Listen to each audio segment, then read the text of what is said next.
Wanita itu dulu adalah agen rahasia kelas atas, tapi sekarang dia menjual roti goreng. Hanya dengan menarik, memelintir, lalu menggoreng cepat, roti jala Mak Lima biadab pun siap disajikan. Toko kecil milik Lima terkenal sangat enak dan murah, jadi pelanggan mengantri setiap hari. Meski penghasilannya banyak, Mak Lima terkenal sangat pelit. Bahkan ia selalu memakai baju bekas milik suaminya. Meskipun sangat pelit, Lima selalu memiliki keberuntungan yang luar biasa. Suatu hari, ia membuka botol soda dan memenangkan hadiah utama, yaitu liburan keluarga 7 hari ke Hawaii. Mengunjungi Hawaii selalu menjadi impian suaminya. Mereka pun berkemas, menutup toko, dan berangkat ke bandara dengan penuh semangat. Namun saat naik pesawat, mereka kaget karena hanya ada 2 tiket kelas 1. Jadi Lima dan putrinya duduk di kursi mewah, sementara suaminya harus ke kelas ekonomi. Pesawat itu segera lepas landas. Saat tahu makanan di kelas 1 gratis, Mak Lima dengan senang memelintir handuk kecil menyerupai roti goreng dan memesan makanan berkali-kali. Tak lama, pramugari membawakan nampan berisi kacang. Lima tanpa sengaja menumpahkannya, tapi dengan refleks luar biasa, ia berhasil menangkap semua kacang sebelum jatuh ke lantai. Pramugari itu sangat terkagum melihatnya. Sejak saat itu, ia memandang Lima dengan penuh hormat.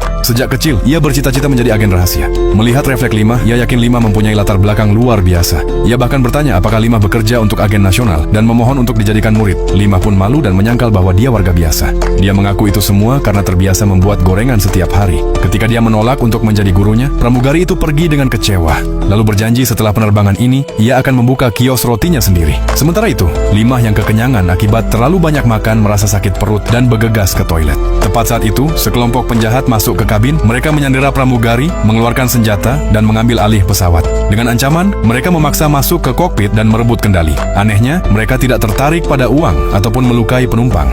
Mereka hanya mencari seorang wanita. Semua penumpang itu dipaksa pindah ke kelas ekonomi. Saat itulah mereka melihat seorang wanita berambut panjang memakai masker. Siapapun yang berpakaian seperti itu hanya untuk naik pesawat, kemungkinan besar adalah target mereka. Pemimpin penjahat langsung menodongkan pistol ke kepalanya. Namun setelah maskernya dilepas, ternyata itu bukan orang yang mereka cari. Meski begitu, para penumpang kaget karena ternyata wanita itu adalah Jisoo, bintang K-pop terkenal. Semua orang berebut minta tanda tangan. Bahkan salah satu penjahat ikut berfoto dengannya. Sementara itu, Lima masih di toilet dan tak tahu apa yang terjadi. Saat keluar, seorang penjahat langsung menyerangnya. Namun Lima tak mau menyerah. Saat pisau diarahkan padanya, ia tak takut. Hanya dengan beberapa gerakan cepat, ia dengan mudah menjatuhkan penjahat itu. Sebelum dia tahu apa yang terjadi, terdengar siaran pengumuman melalui pengeras suara. Ternyata Lima adalah target sebenarnya. Bertahun-tahun lalu, ia adalah agen asing yang gagal menjalankan misi, melarikan diri dari organisasinya, lalu bersembunyi di Korea Selatan. Di sana, ia menjalani operasi plastik, berubah dari gadis muda cantik menjadi wanita paruh baya. Namun, ia masih menyimpan banyak rahasia negara, dan organisasi lamanya tidak pernah berhenti memburunya. Setelah mereka berhasil menemukannya, Lima sadar tak ada gunanya lagi berpura-pura.